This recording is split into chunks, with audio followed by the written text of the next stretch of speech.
Selamat pagi Bapak dan Ibu Guru. Salam dan jangan lupa berbahagia. Hari ini kita ada kegiatan diseminasi budaya positif dari calon guru penggerak angkatan 7.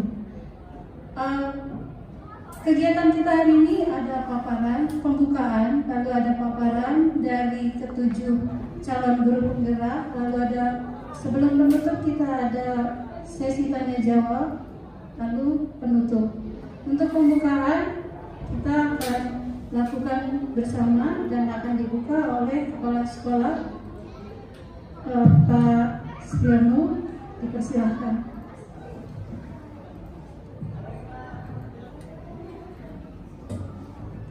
Terima kasih Bu Fitri. Bismillahirrahmanirrahim. Assalamualaikum warahmatullahi wabarakatuh. Selamat pagi dan salam sejahtera untuk kita semua. Artinya kita harus selalu mengucapkan dan panjatkan puji syukur kehadirat Allah Subhanahu wa taala, Tuhan yang Maha Kuasa, karena dengan taufik hidayah, inayah dan kesehatan yang diberikan, kita dapat melaksanakan tugas pada hari ini yang direncanakan kegiatan diseminasi aksi nyata dari para calon guru penggerak di SMA Negeri 110 Jakarta. Mudah-mudahan semuanya berjalan dengan baik dan lancar. Bapak Ibu guru yang lain dapat membantu untuk bisa menyimak, mengikuti, dan bagi yang muda-muda untuk pengalaman berikutnya nanti jika mengikuti seleksi calon guru penggerak. Alhamdulillah juga kita bersyukur bahwa angkatan ke-7 ini kita ada 7 orang, itu satu prestasi yang membanggakan, yang luar biasa. Menurut informasi itu terbanyak di seluruh Indonesia dalam satu angkatan. Satu angkatan ada 7, itu terbanyak seluruh Indonesia. Walaupun tadi kita diskusi kecil, kita kehilangan 2 karena kebijakan rotasi. Guru penggerak kita ada yang dirotasi ke sekolah lain, ya sampai kemudian ada merenung, berarti berkurang dong gitu ya, gak terbanyak lagi.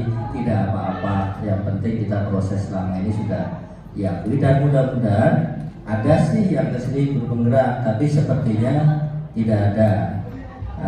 Kemudian nanti masih ada 3 calon guru penggerak yang mengikuti seleksi ke tahap 2, diantaranya Ibu Eva, dan Ibu Duryati dan Pak Abiantoro. Mudah-mudahan mengikuti sejak langkah yang sebelumnya bisa lolos sampai pendidikan seperti yang sekarang ini. Dan sekarang sudah saya berikan surat tugas untuk Bapak Ibu guru yang lainnya yang memenuhi persyaratan untuk mengikuti seleksi berkas dulu tahap 1. Bagi yang belum melengkapi, mohon untuk segera ke Bapak untuk tanda tangan dan bisa segera di-upload dan mengikuti seleksi melalui penulisan essay di dalam sistem tersebut.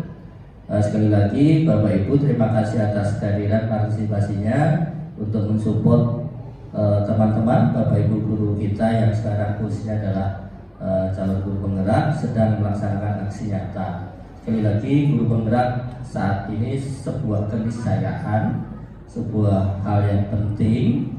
Apapun katakanlah rewardnya, laksanakan, ikuti dengan baik. Setidak-tidaknya kita menjadi guru yang selalu meningkatkan pengembangan diri setidak-tidaknya.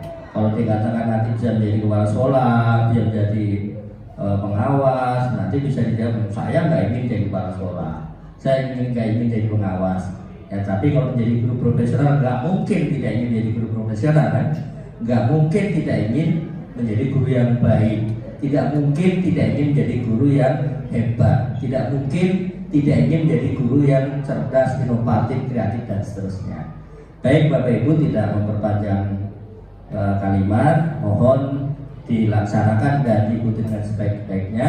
Dalam kesempatan ini secara resmi pelaksanaan diseminasi atau aksi nyata dari para calon guru penggerak, para teman-teman Bapak Ibu guru di SMA Negeri 110 Jakarta, secara resmi saya nyatakan dimulai. Terima kasih. Wassalamualaikum warahmatullahi wabarakatuh.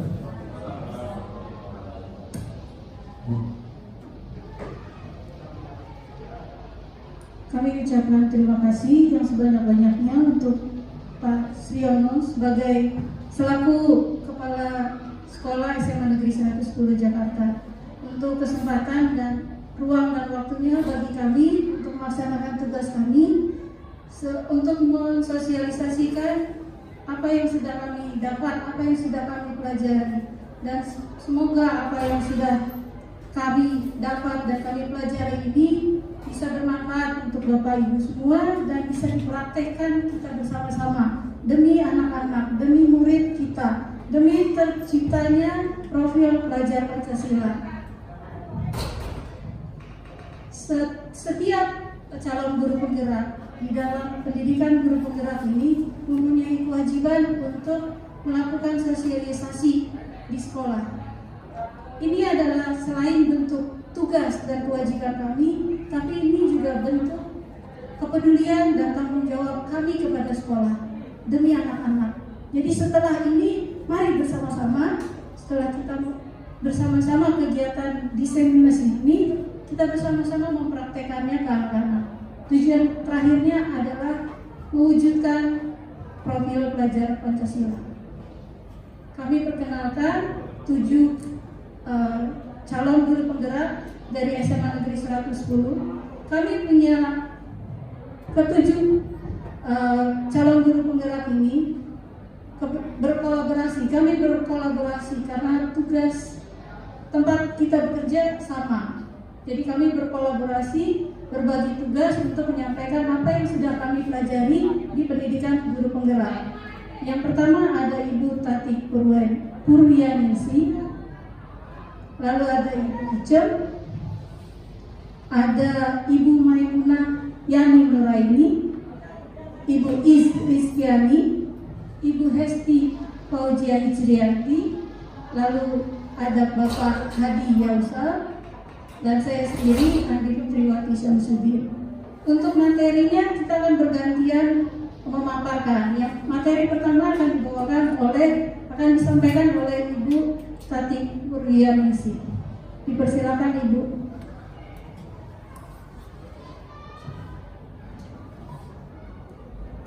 Ya, bismillahirrahmanirrahim.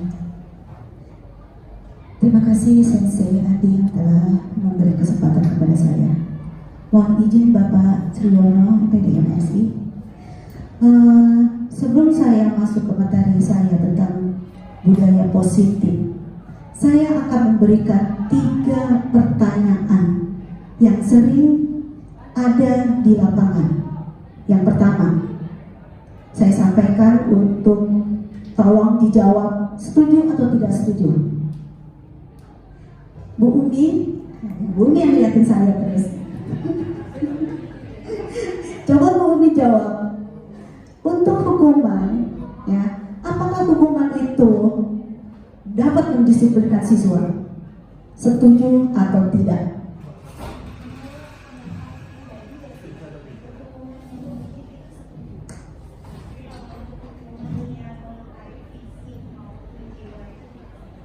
Oke, terima kasih untuk Bu Umi.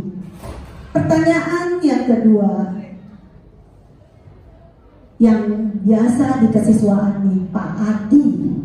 Pak Adi, pertanyaan kedua, apakah hukuman yang positif seperti membaca, yang biasa di depan itu ya, kalau terlambat diberikan hukuman, apakah hukuman positif membaca atau membersihkan halaman itu boleh?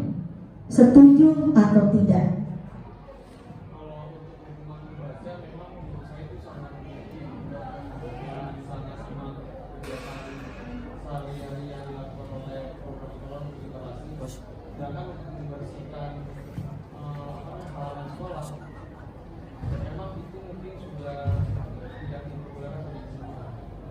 Jadi jawabnya itu setuju atau tidak? Setuju. Oke, terima kasih Pak Adi. Pertanyaan yang ketiga, saya berikan kepada Pak Dede. Pertanyaan ketiga nih, karena berhubungan dengan belajar. Apakah pemberian penghargaan atau reward di kelas atau di sekolah itu dapat meningkatkan motivasi belajar siswa. Setuju atau tidak? Kenapa sangat setuju?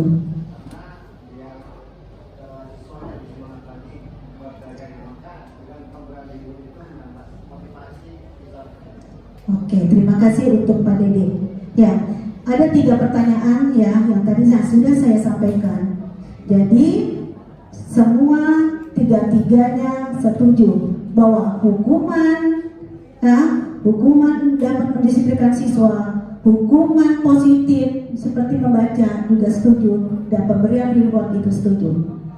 Terima kasih untuk Bapak Ibu yang telah memberikan jawaban. Nah, di sini kami akan memaparkan tentang budaya positif.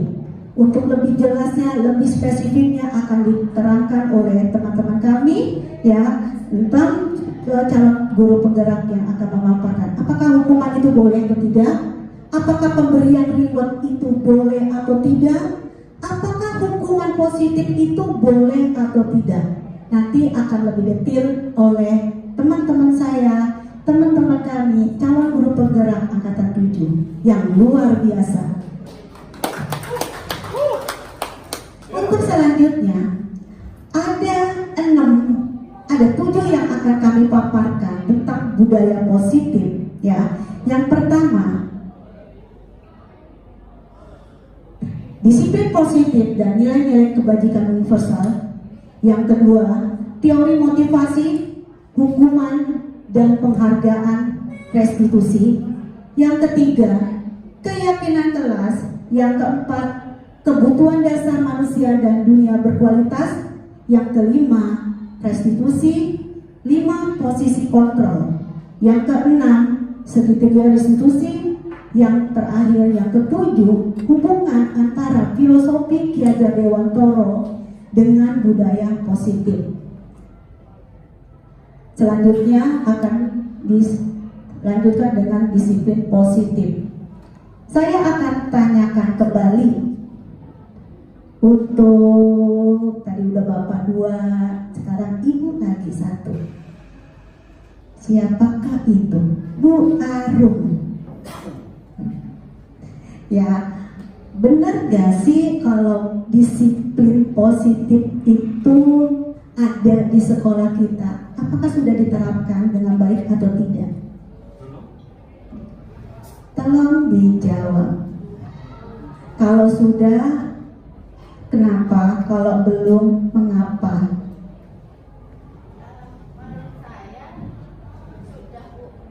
Sudah, oke.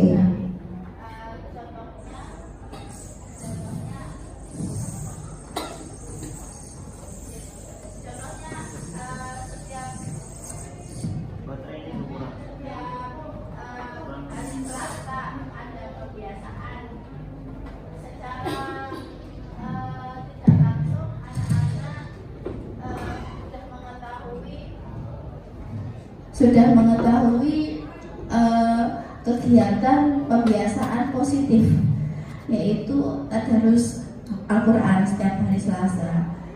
Terus yang hari Rabunya adalah literasi. Itu adalah bentuk penanaman disiplin positif.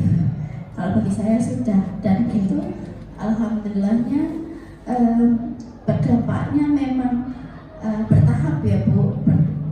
Berdampaknya bertahap bagi saya begitu, tapi itu juga berimbas pada anak. Terima kasih. Ya, terima kasih Ibu Arum. Ya, untuk penerapan disiplin di sekolah kami, di sekolah saya Negeri 110 sudah diterapkan ya Bu ya. Untuk apakah sudah berjalan dengan baik atau belum, itu dalam proses ya. Kita berharap bahwa untuk disiplin positif harus lebih baik lagi, gitu ya Bu Arum ya. Oke, terima kasih. Pasti di dalam benak kita, kalau kita mendengar kata disiplin, ya, apa sih yang dalam pikirannya? Selalu ada kata apa? Gitu. Ada kalau kita disiplin, kita harus disiplin. Harus takut. Betul. Ya, harus berhubungan dengan hukuman. Harus dengan selalu berkonotasi negatif. Disiplin. Nah, ini yang kami akan bahas, apa sih itu disiplin positif. Dan seperti yang dipaparkan di depan, dalam budaya kita, mana kata disiplin dimaknai sebagai sesuatu yang dilakukan oleh seorang pada orang lain untuk mendapatkan kepatuhan. Kita cenderung menghubungkan kata disiplin dengan ketidaknyamanan. Itu yang seperti saya katakan. Lalu Ki Hajar Dewantoro mengatakan, di mana ada kemerdekaan, disitulah harus ada disiplin yang kuat. Sungguh pun disiplin itu bersifat self-disiplin, yaitu kita sendiri yang mewajibkan kita dengan sekeras-kerasnya. Tetapi itu sama saja, sebab jikalau kita tidak cakap melakukan self-disiplin, wajiblah penguasa lain mendisiplin diri kita. Dan peraturan demikian itu harus ada di dalam suasana mereka. Itu yang mengatakan adalah Ki Hajar Dewantoro, bukan Ibu Tati, ya. Dengan kata lain, seseorang yang memiliki disiplin diri berarti mereka bisa bertanggung jawab terhadap apa yang dilakukan, karena mereka mendasarkan tindakan mereka pada nilai-nilai kebajikan universal. Nah, apa sih itu nilai-nilai kebajikan universal? Untuk selanjutnya akan disampaikan oleh teman kami yang hebat sebagai calon guru penggerak, yaitu Pak Hadi. Silakan Pak Hadi.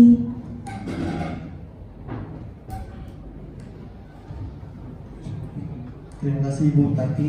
Ya, di sini saya akan menjelaskan nilai-nilai kebajikan.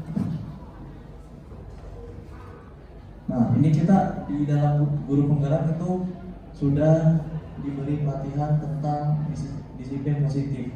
Nah, disiplin positif ini juga saling berhubungan. Ada banyak nilai-nilai yang terkandung dalam disiplin di sini. Salah satunya adalah nilai-nilai kebajikan. Dengan kata lain,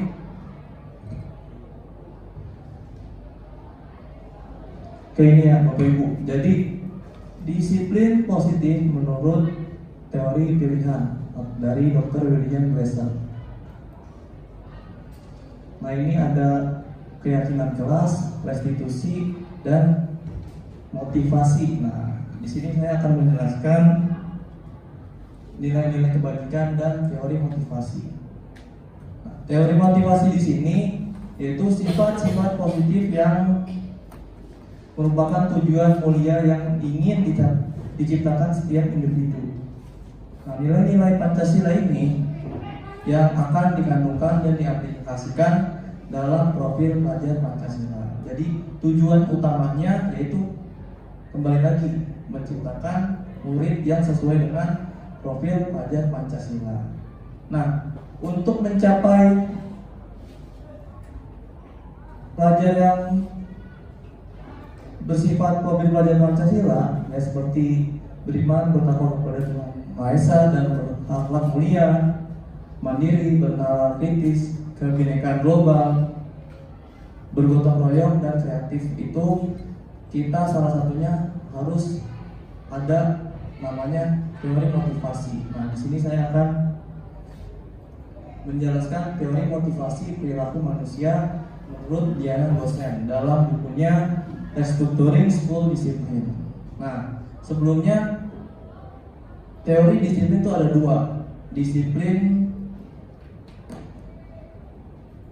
eksternal dan disiplin motivasi eksternal dan motivasi internal. Nah, motivasi eksternal itu motivasi yang timbul dari dorongan di sekitar atau bukan dari kemauan dia sendiri. Ya, contohnya sering kita temui di sekolah kita, anak-anak mungkin yang paling setiap hari kita sering temuin itu untuk kegiatan keagamaan sholat, ya Bapak Ibu. Nah, mungkin di sini motivasi dalam anak tersebut hanya motivasi eksternal karena hanya takut kalau dia nggak sholat maka dia akan diomeli sama gurunya. Nah, pengalaman contohnya. Nah, itu timbul motivasi eksternal dalam siswa. Nah, itu contoh motivasi eksternal. Satu, menghindari ketidaknyamanan atau hukuman. Yang kedua, mendapatkan imbalan dari orang lain. Nah, imbalan itu bisa bersifat kata-kata, yang pujian, seperti itu. Jadi itu merupakan motivasi eksternal. Nah, di sini kita mendorong Bapak Ibu untuk dapat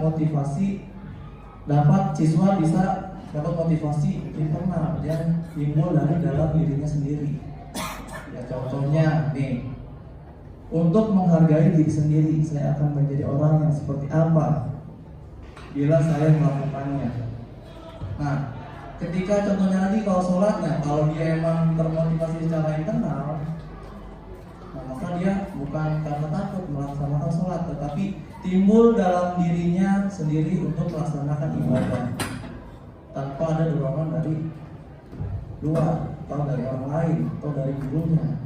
Seperti itu ya Bapak Ibu.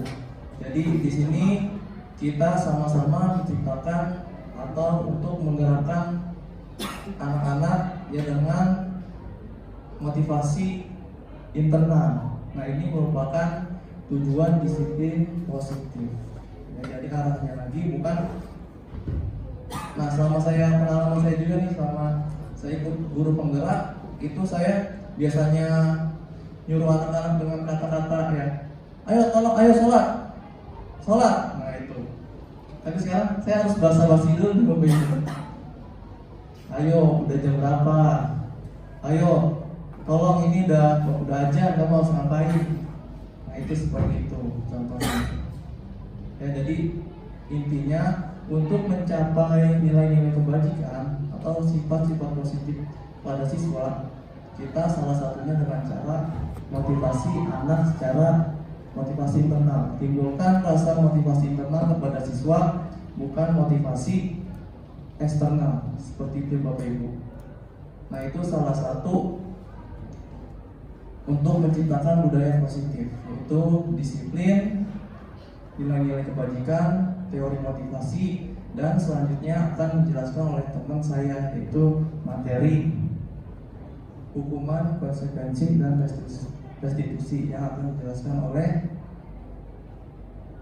Ibu Andi. Oke, terima kasih Bapak Ibu, itu yang dapat saya sampaikan. Akan dilanjutkan oleh saya. Terima kasih.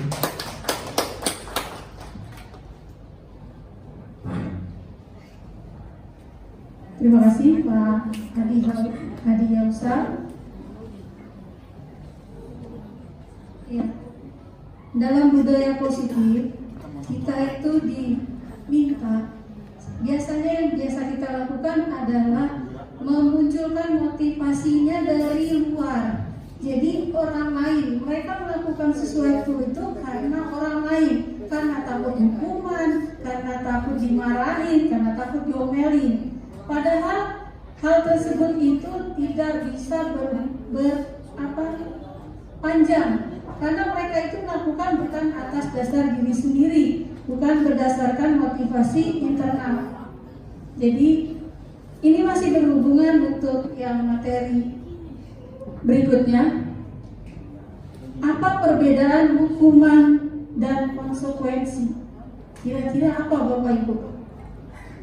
Hukuman dan konsekuensi, apakah sama hukuman dan konsekuensi?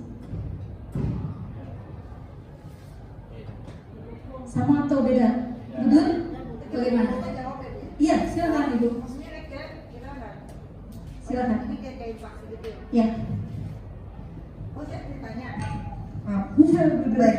Hukuman dan konsekuensi. Kalau hukuman kan bentuknya seperti sudah ditetapkan. Kalau konsekuensi itu kayak sesuatu yang memang harus dia terima. Maksudnya bukan dia terima ya, kayak resiko yang harus dia terima, itu konsekuensi. Jadi seperti halnya hidup, kita selalu ingatin ke anak bahwa kamu bebas memilih hidup kamu mau seperti apa, tapi kamu gak akan bebas dari konsekuensi dari pilihan kamu, seperti itu. Iya. Kita ada bahasa kata baru.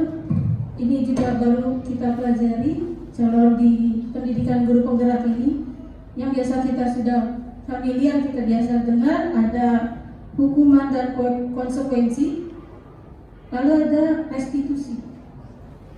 Nah, di sini ada contoh Bapak Ibu, biar kita punya pemahaman yang sama mengenai apa itu hukuman, apa itu konsekuensi. Di sini ada beberapa kasus, mungkin agak blur dikit, saya coba bantu bacakan. Untuk yang pertama ada mencatat 100 kali di dalam buku kalimat, saya tidak akan terlambat lagi karena terlambat ke sekolah. Menurut Bapak Ibu, ini termasuk hukuman atau konsekuensi? Hukuman. Nanti kita lihat ya Bapak Ibu benar atau tidak, ini termasuk hukuman atau tidak. Yang kedua,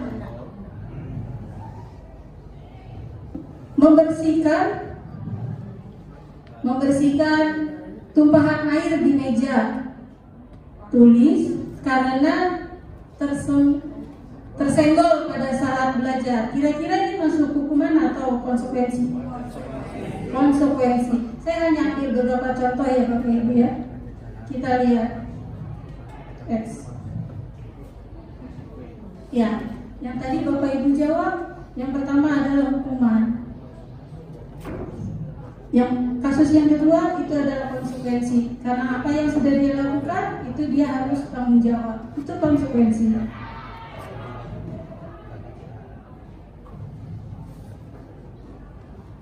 Perbedaan hukuman dan konsekuensi. Hukuman itu menyakitkan. Hukuman itu menyakitkan. Konsekuensi sesuatu yang memang harus terjadi. Lalu perbedaan berikutnya, hukuman itu membuat anak sakit hati, membuat anak kecewa. Sedangkan konsekuensi membuat anak merasa tidak nyaman dalam jangka waktu pendek. Hukuman itu membenci kedisiplinan. Karena hukuman tersebut anak jadi benci namanya disiplin. Karena menurut mereka itulah adalah suatu hal yang menyakitkan, yang tidak enak. Sedangkan konsekuensi anak menghargai disiplin. Ini contoh perbedaan hukuman dan konsekuensi. Lalu yang ketiga itu ada restitusi. Mungkin ini kata baru bagi kita semua, bagi kami juga ini hal baru. Ternyata hukuman, konsekuensi, lalu ada restitusi. Restitusi ini ada di tengah. Restitusi itu adalah proses menciptakan kondisi bagi murid untuk memperbaiki kesalahan mereka, sehingga mereka bisa kembali pada kelompok mereka dengan karakter yang lebih kuat. Restitusi juga merupakan proses kolaboratif yang mengajarkan murid untuk mencari solusi atas masalah mereka sendiri, atas masalah atau pelanggaran yang telah mereka lakukan. Dan ini membantu murid berpikir tentang orang seperti apa yang mereka ingin menjadi. Tujuan mulianya itu. Jadi di restitusi ini ada, pertama tadi ada hukuman, konsekuensi, lalu ada restitusi. Restitusi ini yang kita coba lakukan ya Bapak Ibu, kita coba praktekkan ke anak-anak. Karena sifatnya ini menyadarkan mereka. Jadi mereka tahu kesalahannya mereka sendiri tanpa paksaan, tanpa merasa sakit hati.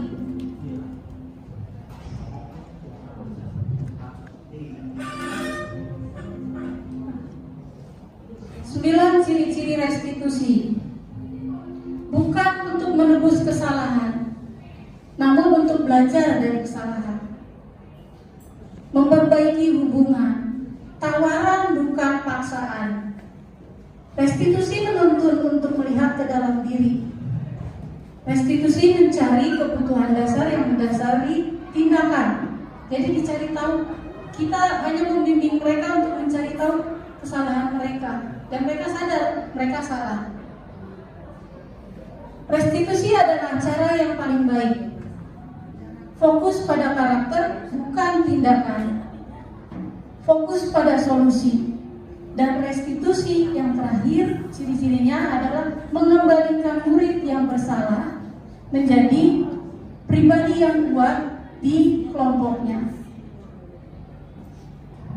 Jadi ini untuk restitusi. Untuk tahapan bagaimana restitusi itu dilakukan, nanti rekan kami akan menjelaskan di materi berikutnya.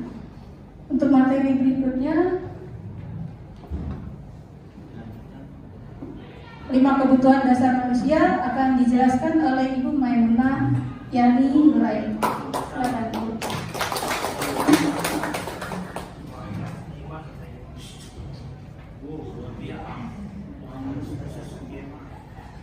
Ya, terima kasih untuk kesempatan yang diberikan. Saya lanjutkan Bapak Ibu untuk materinya. Dalam penerapan budaya positif di sekolah, tentunya kita sebagai pengajar dan pendidik terlebih dahulu harus memahami, mengetahui dan memahami tentang kebutuhan dasar yang harus dipenuhi. Dalam hal ini murid kita yang sebagai sentralnya. Karena apa? Karena seringkali permasalahan-permasalahan atau kasus-kasus yang terjadi di kelas ataupun di sekolah ini terjadi karena tidak adanya atau kurangnya pemenuhan terhadap kebutuhan dasar sebagai manusia secara pribadi. Dan di sini ada 5 kebutuhan dasar yang tentunya harus dipenuhi. Yang pertama adalah kebutuhan untuk bertahan hidup. Di sini tentang pemenuhan secara fisiologis tentunya dipenuhi dengan kebutuhan pemenuhan sandang, pangan, dan papan. Contoh, ada kasus yang terjadi karena ketidak terpenuhinya kebutuhan akan hidupnya. Anak contoh lapar, tiba-tiba ke kantin pada saat jam pelajaran. Ini contoh real dari permasalahan karena tidak terpenuhinya kebutuhan akan bertahan hidup di sini. Kemudian ada kebutuhan akan kasih sayang dan mudah diterima. Kebutuhan akan kasih sayang dan mudah diterima, tentunya setiap orang ingin diterima di kelompoknya, baik itu di keluarga, di sekolah, ataupun di lingkungan masyarakat tentunya. Tentunya dalam hal ini untuk orang-orang terdekatnya itu yang paling biasa kita butuhkan. Kemudian kebutuhan yang ketiga yaitu kebutuhan akan kekuasaan. Kebutuhan akan kekuasaan ini didasari atas pengakuan atas kemampuan yang dia miliki, kemampuan setiap orang akan kualitasnya, yang dimana setiap orang itu ingin didengar, ingin dihargai dan dianggap ada oleh lingkungannya. Itu contoh dari kebutuhan akan kekuasaan. Selanjutnya kebutuhan mengenai kesenangan. Kebutuhan akan kesenangan ini kembali ke kodrat kita. Setiap kita punya kodratnya masing-masing, baik itu kodrat alam maupun kodrat alam maupun kodrat zaman. Dan itu harus terpenuhi, Yang terakhir ada kebutuhan kebebasan.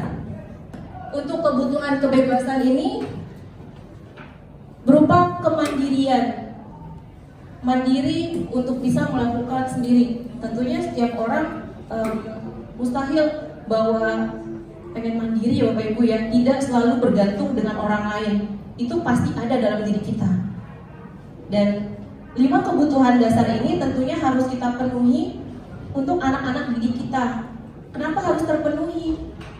Ya, tujuannya tadi untuk memudahkan kita, mengajak mereka untuk melakukan hal-hal positif tanpa adanya paksaan, tanpa ada kata-kata yang berlabel peraturan.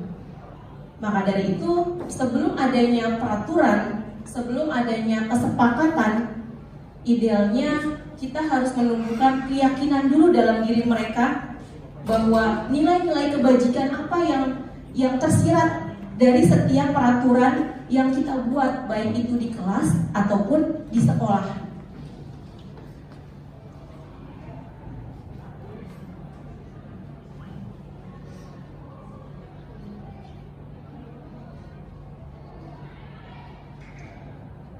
Untuk Bapak Ibu kayaknya nggak asing peraturan di jalan raya. Kenapa sih kita harus memakai helm di jalan raya? Tujuannya untuk apa Bapak Ibu? Untuk pemakaian helm ini? Selamat. Betul. Kenapa sampai ada peraturan menggunakan masker, harus sering cuci tangan, jaga jarak di saat pandemi kemarin? Tujuannya untuk apa Bapak Ibu? Kesehatan. Ya. Jadi nilai kebajikan, keselamatan dan kesehatan inilah yang mau disampaikan dari peraturan tersebut. Kalau keyakinan diri sudah terbentuk, yang jelas peraturan itu akan berjalan dengan sendirinya tanpa adanya paksaan. Jadi untuk kita di sekolah, kenapa sih sampai ada peraturan, sampai ada anak yang melanggar peraturan? Bahkan itu berkali-kali dilakukan, peraturan yang dilanggar itu aja, baik di kelas maupun di sekolah tadi. Karena tadi kembali lagi, tidak adanya keyakinan akan nilai-nilai kebajikan yang terkandung di dalam peraturan yang dibuat. Nah, kenapa harus keyakinan bahasanya di sini? Kenapa harus adanya keyakinan kelas? Kenapa tidak peraturan kelas? Kenapa tidak kontrak pembelajaran? Karena seringkali yang kita lakukan setiap awal masuk, setiap awal memulai kita pembelajaran, di awal banget, di awal semester biasanya kita seringkali melakukan kontrak belajar. Ada peraturan-peraturan selama kita belajar di dalam kelas dengan konsekuensinya. Itu kan Bapak Ibu ya? Dan dengan peraturan yang kita buat seringkali dilanggar oleh mereka. Karena tadi tidak adanya keyakinan nilai-nilai kebajikan yang mereka tanamkan dari diri mereka. Saya juga belajar Bapak Ibu di sini dalam penerapannya, ubah mindset dulu bahwa tidak ada peraturan atau tidak ada kontrak belajar harusnya. Yang ada kita harus bangun dulu keyakinan dari diri mereka masing-masing.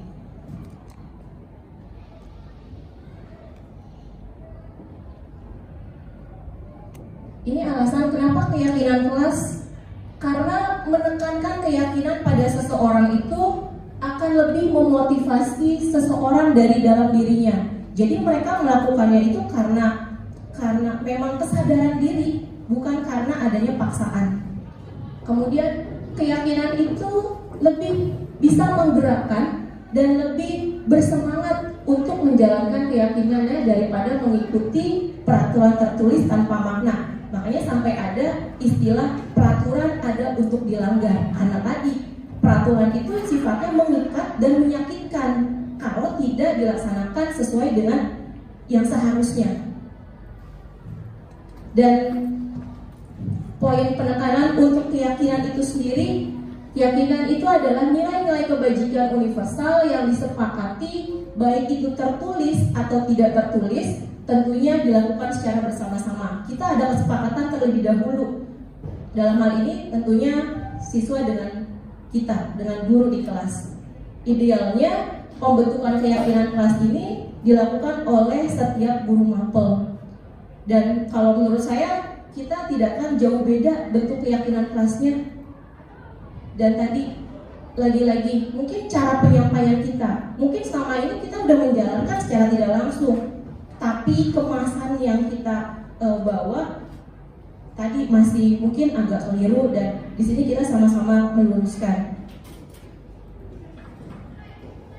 Untuk pembentukan keyakinan kelas, ada poin-poin yang harus kita laksanakan. Yang pertama, keyakinan sekolah atau keyakinan kelas itu adalah berupa pernyataan yang bersifat universal. Artinya di sini tidak membedakan antara setiap ras, golongan, agama. Di sini tidak membedakan, makanya kita sebut secara universal yang mudah diingat dan dipahami serta harus diterapkan dalam lingkungan sekolah tempat kita bekerja.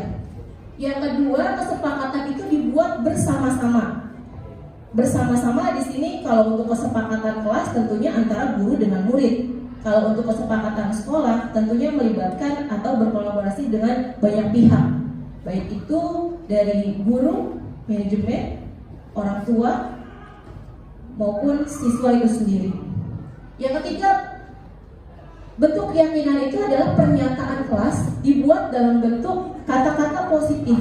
Jadi usahakan dalam pembentukan keyakinan itu tidak ada kata-kata positif, tidak ada kata negatif, tidak boleh, dilarang, jangan. Usahakan itu dihilangkan.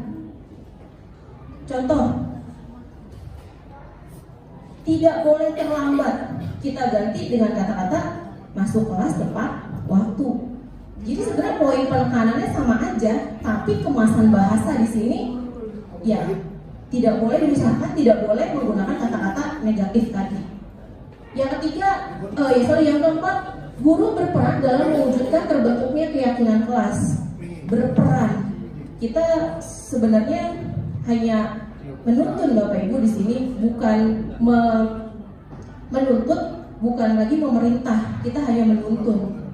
Kemudian yang terakhir, sebaiknya keyakinan sekolah atau kelas itu tidak terlalu banyak. Kenapa? Kalau terlalu banyak, yang jelas sulit untuk diingat. Akibatnya, ya sulit juga untuk dijalankan. Lalu bagaimana kalau keyakinan kelas sudah kita buat nih? Keyakinan udah kita buat, keyakinan kelas sudah dibuat, keyakinan sekolah sudah dibuat, ternyata pelanggaran masih tetap ada. Kenapa hal itu bisa terjadi? Ya kita tengok lagi keyakinan kelas, kita harus koreksi lagi. Kita harus buat kesepakatan lagi. Kita harus tumbuhkan keyakinan anak lagi terhadap nilai-nilai kebajikan dari peraturan yang kita buat. Jadi kembali ke keyakinan kita. Insya Allah dengan menumbuhkan keyakinan, tentunya keteraturan harapan kita, baik itu kita pribadi sebagai seorang guru dan tujuan sekolah akan mudah terwujud. Mungkin dari saya cukup sekian, Bapak Ibu, akan dilanjutkan materi berikutnya mengenai pendekatan restitusi dan 5 posisi kontrol oleh teman dan rekan saya, Ibu Ica. Silakan Ibu Ica.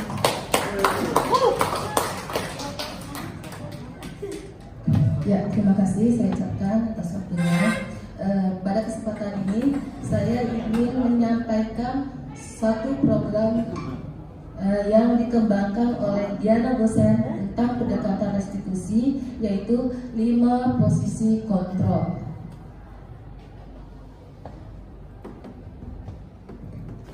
Berdasarkan dari posisi kontrol dari Dr. William Gosen, di mana ada 5 posisi kontrol yang diterapkan oleh seorang guru, orang tua, atau atasan. Yang pertama adalah sebagai penghukum. Yang kedua adalah pembuat merasa bersalah. Yang ketiga adalah sebagai teman. Yang keempat adalah sebagai pemantau. Dan yang kelima adalah sebagai manajer. Untuk selanjutnya, mari kita lebih dalam lagi untuk mengetahui 5 posisi kontrol yang diterapkan oleh seorang guru.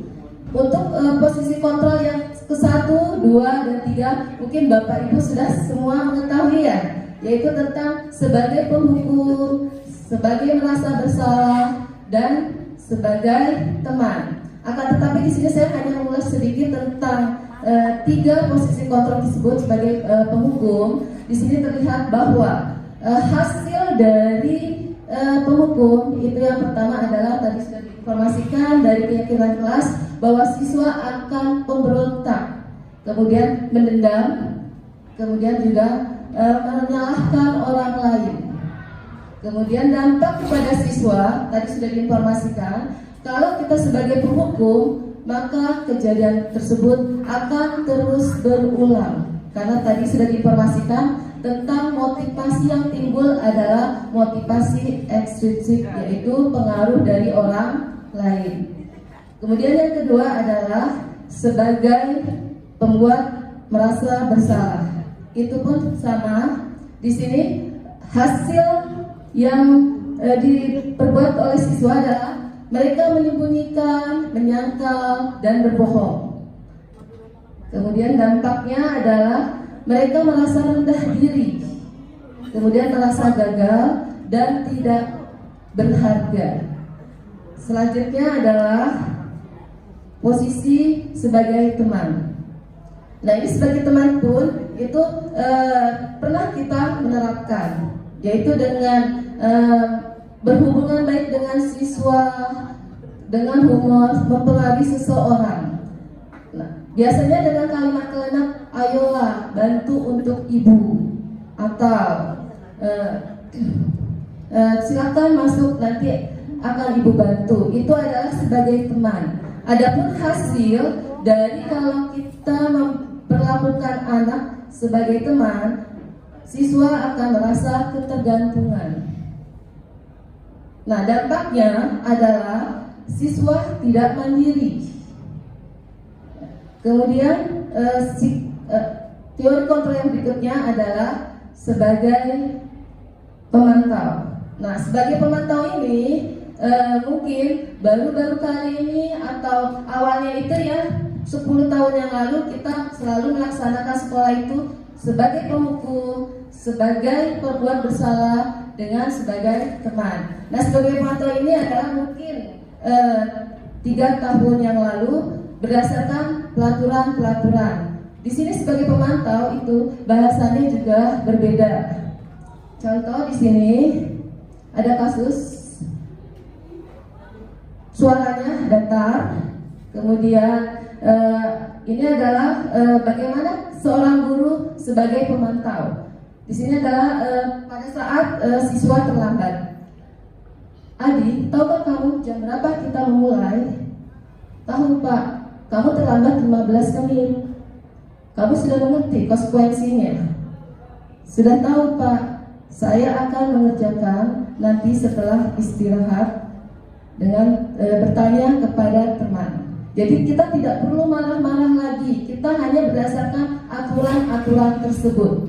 Nah, untuk pemantau di sini pun hasilnya untuk siswa adalah menyesuaikan diri. Menyesuaikan diri jika diawasi, tetapi kalau tidak diawasi maka begitu lagi. Nah, dampaknya adalah menitik beratkan kepada siswa sendiri, di mana dia mendapat hukuman atau penghargaan. Kemudian untuk posisi yang kelima adalah sebagai manajer. Nah, sebagai manajer ini adalah yang baru saya juga mendengar pada saat pendidikan CGP.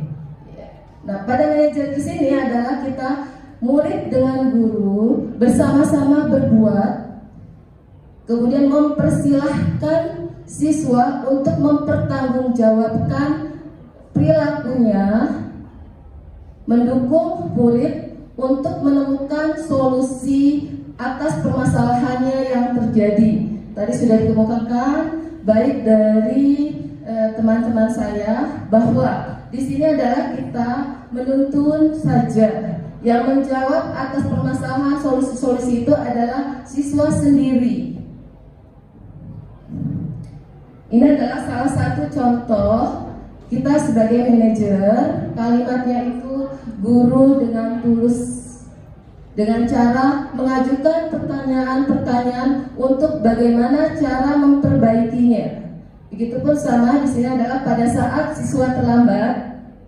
Adi, apakah kamu mengetahui jam berapa sekolah masuk?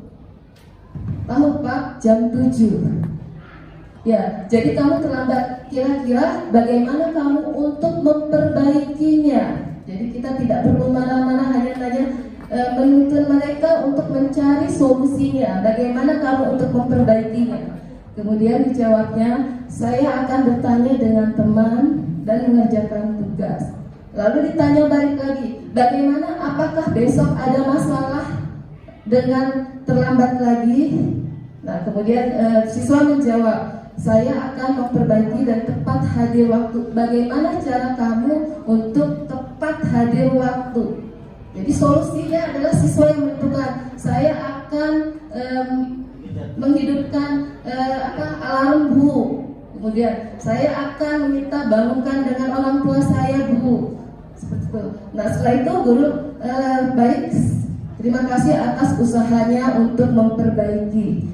Nah, di sini jadi mungkin untuk selanjutnya dalam kegiatan ini kita berharap bahwa bukan peraturan-peraturan atau pelanggaran, akan tetapi kita harus menerapkan restitusi dengan cara sebagai manajer. Bagaimana kita menerapkan restitusi secara manajer nanti akan dijelaskan oleh teman saya yaitu Bu Is. Pada Bu Is dipersilahkan.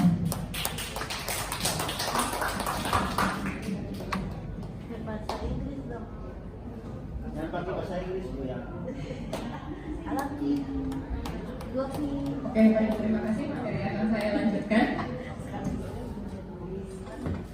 Nah, segitiga restitusi. Sebelumnya materi ini sudah disampaikan oleh rekan saya ya Bapak Ibu tentang restitusi. Bapak Ibu masih ingat apa itu restitusi? Apa itu restitusi? Masih ingat? Hukuman dan konsekuensi. Antara hukuman dan konsekuensi. Oke, baik, saya ulas kembali ya Bapak Ibu. Nah, jadi restitusi ini adalah sebuah proses menciptakan kondisi bagi murid untuk menyadari kesalahannya dan mengembalikan murid kepada kelompoknya dengan karakter yang lebih kuat. Kemudian restitusi ini sebuah proses kolaborasi yang mengajarkan murid untuk mencari solusi bagi masalahnya. Nah, di sini ada tahapan-tahapan segitiga restitusi. Yang pertama adalah menstabilkan identitas, kemudian yang kedua adalah validasi tindakan yang salah, dan yang ketiga adalah menanyakan keyakinan. Nah, dari ketiga tahapan-tahapan segitiga restitusi ini, nah kira-kira yang sudah pernah Bapak Ibu lakukan adalah yang mana? Atau belum melakukannya?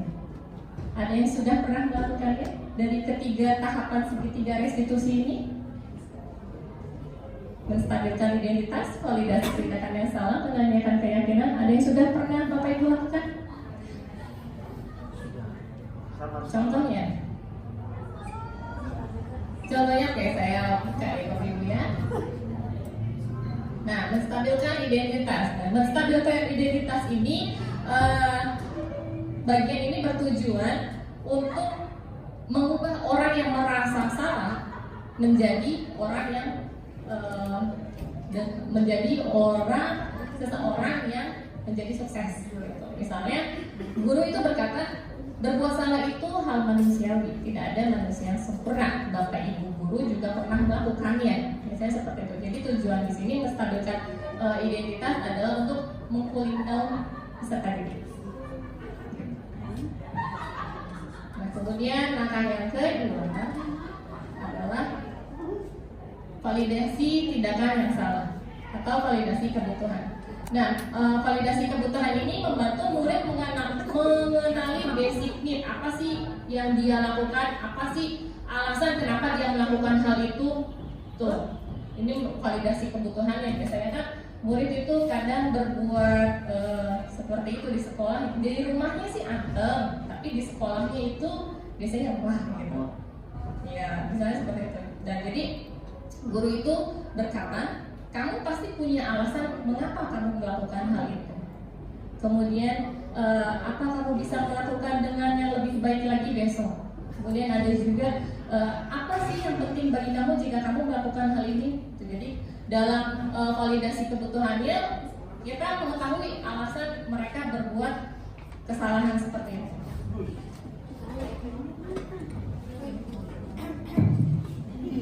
Kemudian yang ketiga adalah menanyakan keyakinan.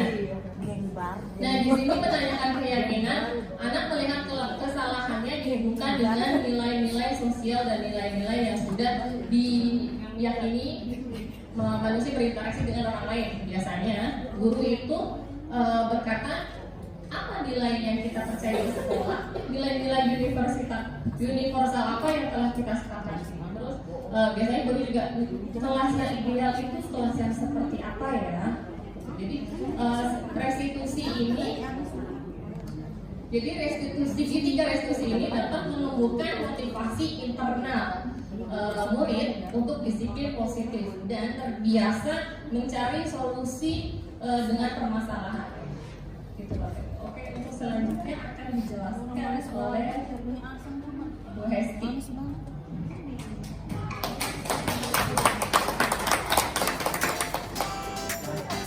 Baik, mohon izin, kami sedikit nanti tentang filosofi tadi, filosofi data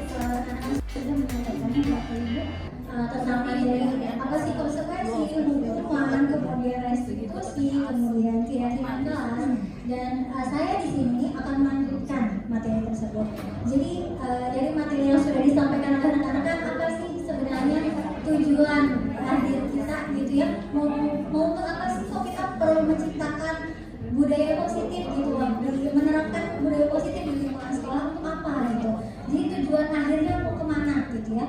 Jadi di sini diharapkan budaya positif itu bisa mewujudkan profil pelajar Pancasila. Bapak Ibu ada yang masih ingat profil pelajar Pancasila apa saja? Yang pertama, beriman dan bertakwa kepada Tuhan Yang Maha Esa dan berakhlak mulia. Yang kedua, bernalar kritis. Yang ketiga, gotong royong. Yang keempat, mandiri. Yang kelima, kreatif. Dan yang keenam, berkebinekaan global. Kita lanjut ya Bapak Ibu. Nah, di sini saya menampilkan seorang tokoh. Bapak Ibu sudah tahu sosoknya ya? Ya betul. Bukan pamungkas seperti ini. Ada lagi aja. Kenapa saya memunculkan tokoh tersebut? Kenapa saya memunculkan beliau? Karena ternyata budaya positif yang diterapkan di sekolah, yang kita harapkan bisa diterapkan di sekolah kita, terutama ya Bapak Ibu, berawal atau didasari dari pemikiran beliau.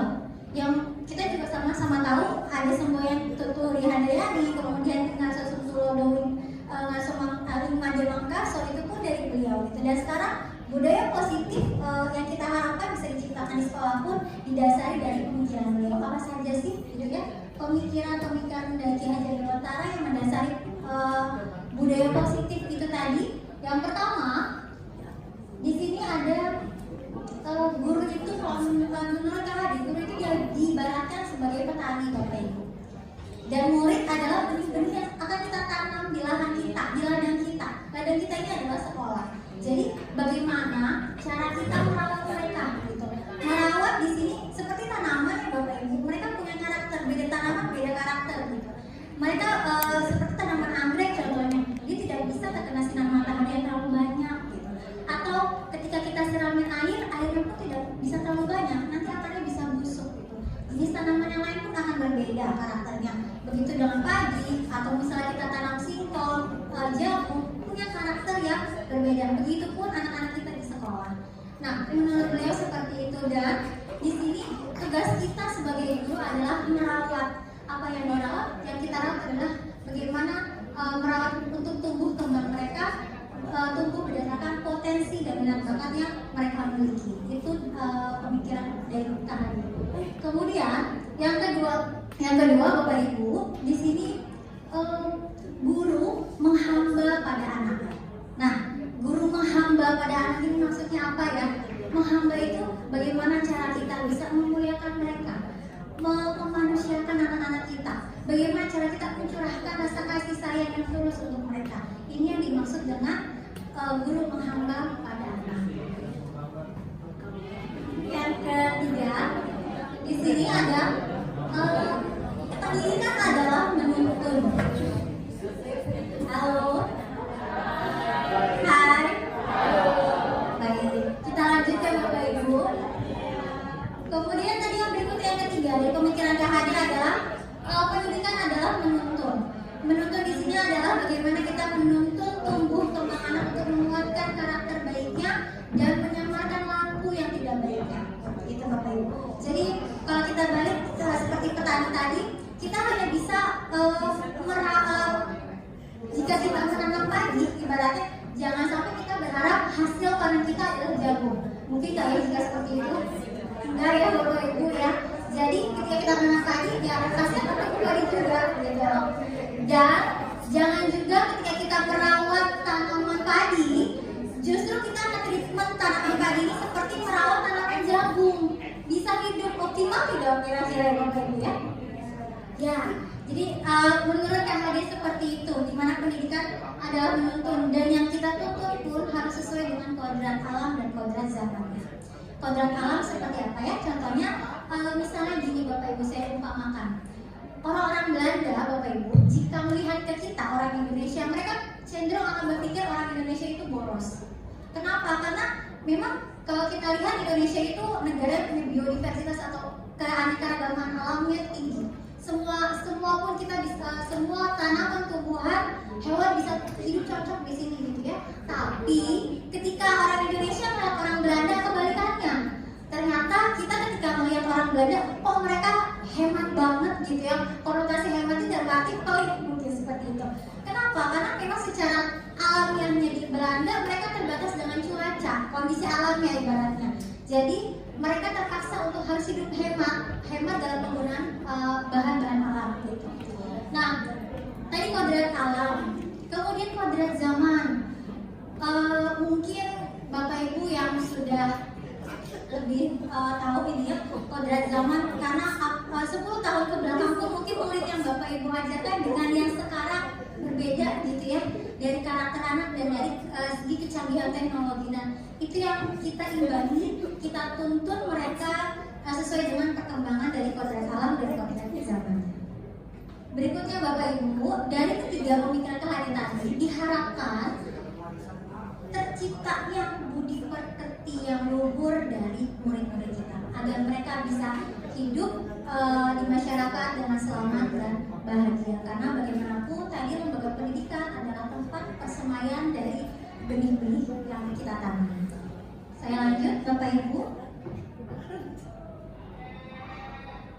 Baik, kembali lagi ke budaya positif.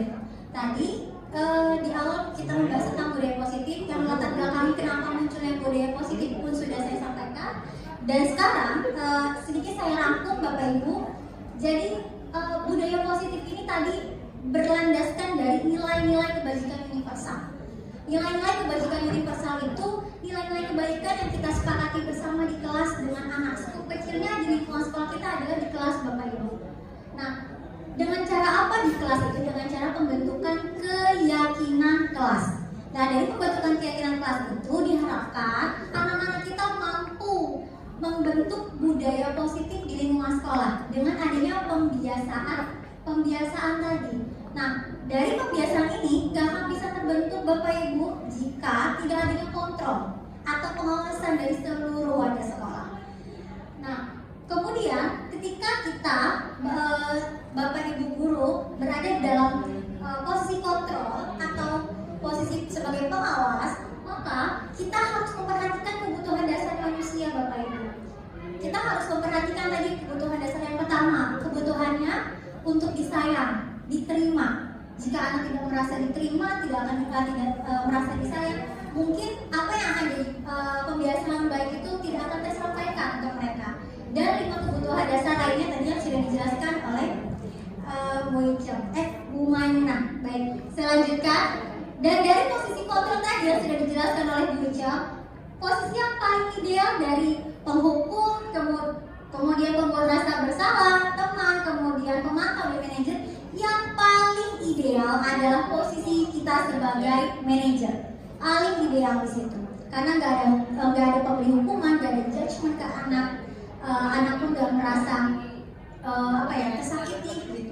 Dan ketika kita di posisi kontrol Bapak Ibu, ketika kita melihat interdisipliner dari siswa, kita bisa menerapkan yang namanya segitiga restitusi. Segitiga restitusi itu bagaimana sih cara membuat anak itu untuk sadar, untuk bertanggung jawab terhadap perilakunya dia dan dia sendiri gitu loh, yang mencari solusi terbaiknya seperti apa.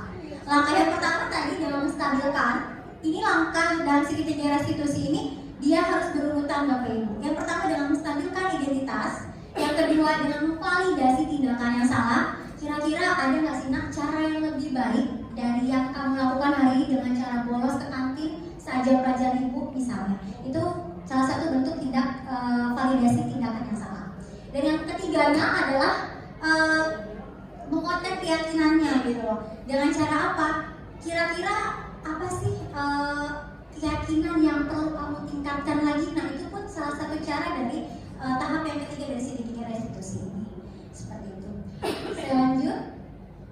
Nah, jadi pada intinya adalah kita dalam menerapkan budaya positif ingin menumbuhkan yang namanya motivasi intrinsik Bapak Ibu. Ketika anak sudah sadar, diharapkan anak pun akan memfilter dirinya sendiri gitu. Misalnya ketika ada bersekolah. Besok itu tidak akan terulang lagi karena kesadaran itu sudah muncul dari dalam diri murid itu sendiri gitu. Dan ketika dia sudah nyaman di sekolah, merasa aman, nyaman, pembelajaran yang akan tercipta pun akan lebih menyenangkan. Makanya di dalam kurikulum Merdeka ada pembelajaran yang menyenangkan. Tidak hanya guru di kelas, tapi bagaimana kita menciptakan atmosfer lingkungan ekosistem sekolah kita yang menyenangkan. Dan terakhir, memperbaiki kesalahan murid harus sesuai dengan kebutuhan dasar manusia. Baik, mungkin itu saja materi yang saya sampaikan. Kurang lebihnya saya mohon maaf. Guru bergerak, Indonesia maju. Wassalamualaikum warahmatullahi wabarakatuh.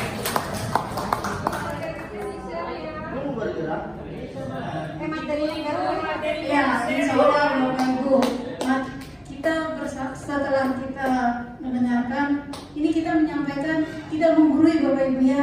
Kita hanya menyampaikan, mensosialisasikan apa yang sudah kami dapat, apa yang sudah kami pelajari bersama. Jadi tujuannya apa?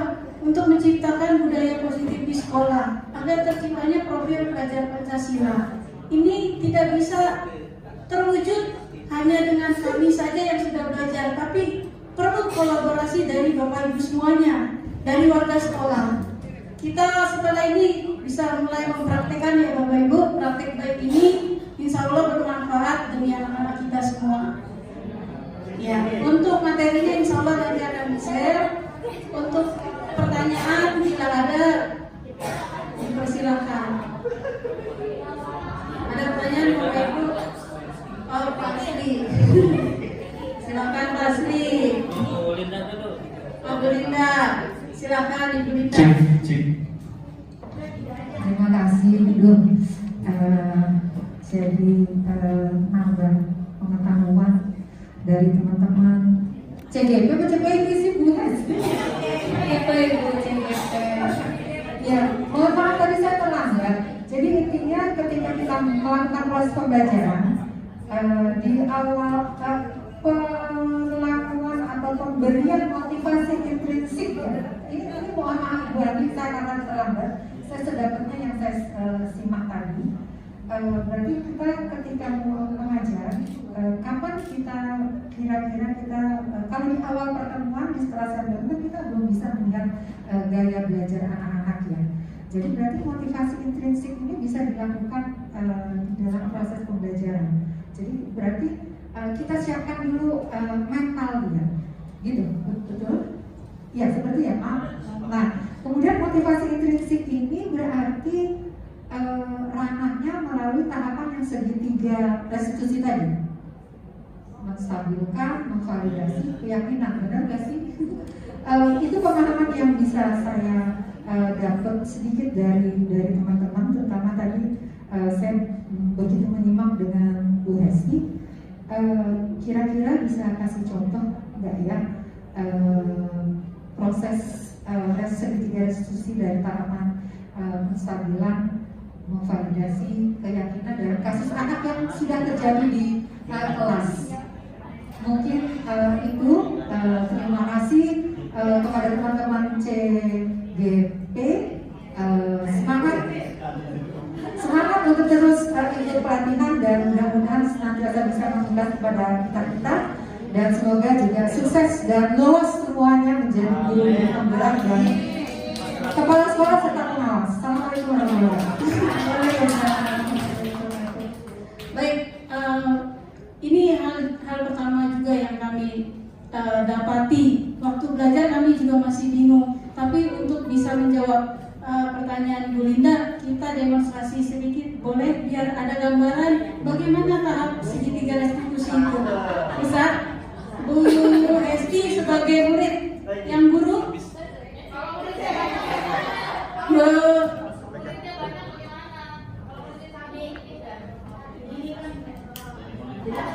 ya, kita coba ya Bapak Ibu ya, kita coba. Ya, saya berperan sebagai guru, Ibu Hesti sebagai murid yang melakukan keluar kelas ketika KBM berlangsung. Ya. Ya. Ini satu aja ya dia, contohnya satu ya. Contohnya satu. Hesti, tadi pelajaran ibu, kamu keluar, tapi lama sekali. Kamu kemana? Maaf ibu, tadi saya mau ke kantin. Kamu ke kantin? Mas, Pawit diem. kenapa kamu ke kantin? Pasti kamu punya alasan. Kenapa kamu melakukan hal tersebut? Jadi saya masih bersama. Kamu lapar.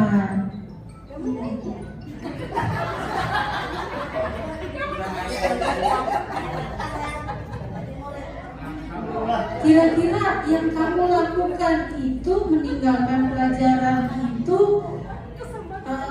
ada dampaknya nggak buat kamu? Kamu keluar pelajaran, padahal masih ada gurunya di kelas. Saya jadi ngerti pelajaran hari ini. Nah, terus apa yang harus kamu lakukan? Kayaknya besok saya harus bangun lebih pagi biar saya bisa sarapan dulu. Iya. Jadi kamu ingatkan keyakinan kelas kita, apa yang harus kita lakukan di kelas yang sudah kita sepakati bersama. Sepertinya saya belum bisa maksimal nilai kedisiplinan yang dia karena saya ke kantin tadi. Iya. Kamu sudah tahu apa yang kamu lakukan itu tidak baik. Jadi untuk berikutnya bagaimana? Tadi saya bangun paginya harus lebih pagi. Iya. Jadi sarapan dulu di rumah, nggak sarapan di sekolah jam pelajaran lagi, maaf ya Bu. Iya. Baik, kamu bisa lebih baik dari itu. Yakin kamu bisa. Ya. Siap Bu, saya akan coba mulai hari ini. Iya.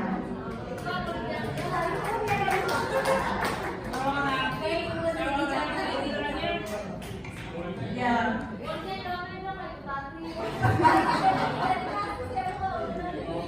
Jadi inti dari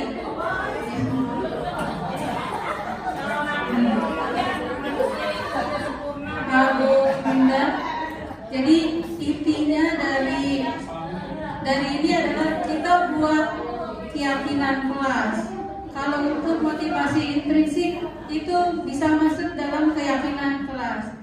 Keyakinan kelas tadi seperti yang Bu Mai paparkan tadi, bukan kita yang buat, tapi siswa yang buat. Kita hanya membimbing. Jadi ketika mereka melakukan pelanggaran, kita hanya mengingatkan kembali, ini loh keyakinan kelas kita. Ini udah hasil kesepakatan kita bersama. Untuk segitiga restitusinya, pertama kita tidak menghakimi, kita hanya memvalidasi dulu, mengecek gitu, menstabilkan dulu, mencari tahu kenapa. Biar mereka tidak langsung merasa sebagai pendosa atau sebagai tertuduh gitu. Enggak usah ya. Ya. Keyakinan dan kesepakatan kelas kan kita kesepakatan kelas kan selama ini ya kita lakukan dengan siswa. Kita tanggung jawab, kita pasti kebutuhan dia dan maunya kita untuk mencari solusi. Bedanya keyakinan sekarang ini dulu kita kesepakatan kelas, terus menjadi keyakinan kelas itu mohon maaf dasarnya apa? Padahal waktu kita bikin kesepakatan kelas, saya komunikasi sama siswa. Ayo ini ada gejala nggak enak nih, kayak gitu misalnya anak yang gampang tidur seperti itu ya. Waktu ketika bikin kesepakatan kelas, saya juga pastinya melihat maunya anak bagaimana, maunya saya bagaimana untuk mencari yang terbaik. Mohon maaf ya, ini benar-benar saya bukan bukan? Iya, kita juga sharing. Iya, benar. Jadi kalau dulu kan di otak saya kesepakatan kelas, terus kenapa merujuk menjadi keyakinan? Kira-kira dasarnya apa ya, Bu? Terima kasih. Iya, terima kasih untuk pertanyaannya Ibu Linda. Kita juga sama-sama belajar. Di sini ada 7 CGP, mungkin yang akan menjawab adalah Ibu Maimunah.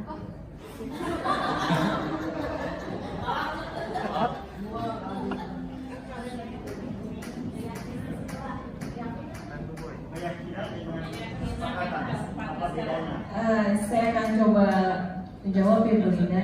Tadi perbedaan keyakinan dengan kesepakatan kelas. Hal paling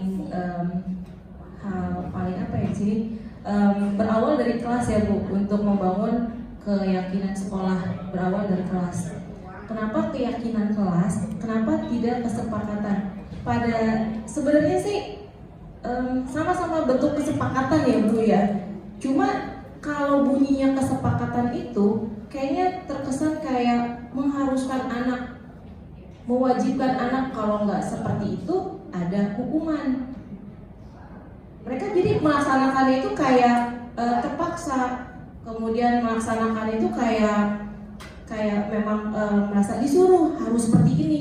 Tapi kalau balik lagi keyakinan, oke, peraturan kita buat, kesepakatan kita buat, tapi dalam prosesnya, dalam membuat kesepakatan atau peraturan kelas itu, kita sembari jalan menumbuhkan keyakinan mereka terhadap nilai-nilai kebajikan atau pesan apa sih yang mau kita sampaikan di balik peraturan yang kita buat tersebut. Jadi mereka supaya sadar dalam dirinya, timbul dalam dirinya dia bahwa peraturan yang kita sepakati atau kesepakatan yang kita buat itu memang punya makna dan punya maksud baik. Jadi bukan semata-mata mencari-cari kesalahan anak dalam proses belajar nantinya. Jadi berarti keyakinan juga ada konsekuensi gitu. Jadi kan berarti kami bisa belajar dengan baik, tidak sampai sini. Kalau kesepakatan kan kemarin kalau misalnya kami melanggar maka kami bakal denda. Jadi nggak ada punishment dari pelanggaran yang mereka sudah sepakati gitu ya. Kalau keyakinan. Ya, dalam proses perjalanannya yang namanya punishment bahkan reward itu sebenarnya tidak ada Bu, karena punishment dengan reward itu secara tidak langsung bisa menumbuhkan karakter anak sebenarnya. Bentuk pemberian reward pun sama. Jadi dalam hal ini kita kembali ke diri mereka masing-masing, dalam artian mereka melakukan hal itu dengan cara sukarela. Mereka melakukan hal yang kesepakatan tadi dari dalam dirinya dia terbentuk. Jadi nilai-nilai positif yang nantinya akan membentuk budaya positif juga, tanpa harus ada kata-kata peraturan yang nantinya endingnya berupa hukuman kalau peraturan tadi tidak dilaksanakan. Jadi memang dalam prosesnya kita nggak mudah ya Bu ya untuk membangun keyakinan anak itu. Tidak mudah untuk menumbuhkan keyakinan seseorang terhadap nilai-nilai yang mau kita berikan, karena memang itu muncul dalam dirinya dia. Makanya motivasi intrinsik itu bentuknya proses, nggak bisa langsung trim. Walaupun bentuk keyakinan kelas itu memang idealnya kita buat di awal pembelajaran setiap guru mapel, yang biasanya kan bentuknya kesepakatan tadi, kontrak belajar. Prosesnya ya harus penumbuhan keyakinan, walaupun memang dari awal-awal, dari dulu mungkin ya Bu ya, kita sudah udah jalan proses ini, tapi kemasan bahasa dan gimana caranya untuk mengurangi permasalahan-permasalahan atau kasus-kasus yang terjadi karena melanggar peraturan tersebut. Mungkin itu Bu Linda. Teman-teman yang ada mau menambahkan?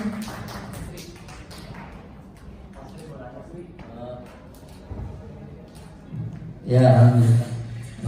Keren ya, bagus.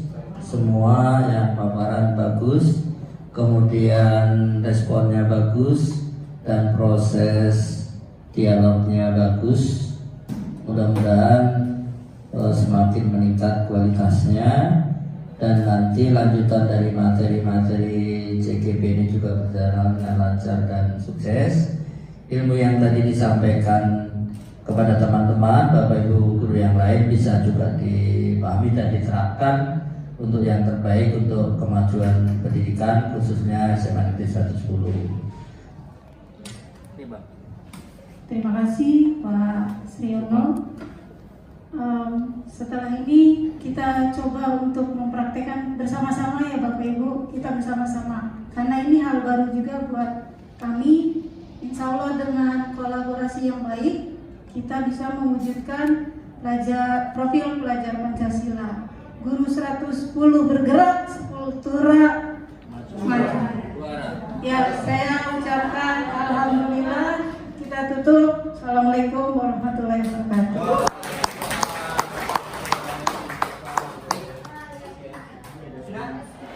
Terima kasih kepada teman-teman CGP yang sudah memberikan sosialisasi tentang profil pelajar Pancasila. Sungguh menjadi masukan untuk perbaikan saya pribadi untuk dalam proses pembelajaran, bahwa betul-betul mengajar dengan hati, kemudian menyiapkan peserta didik dan tidak tidak lagi ada penerapan punishment, peraturan, tapi kita menanamkan keyakinan bersama untuk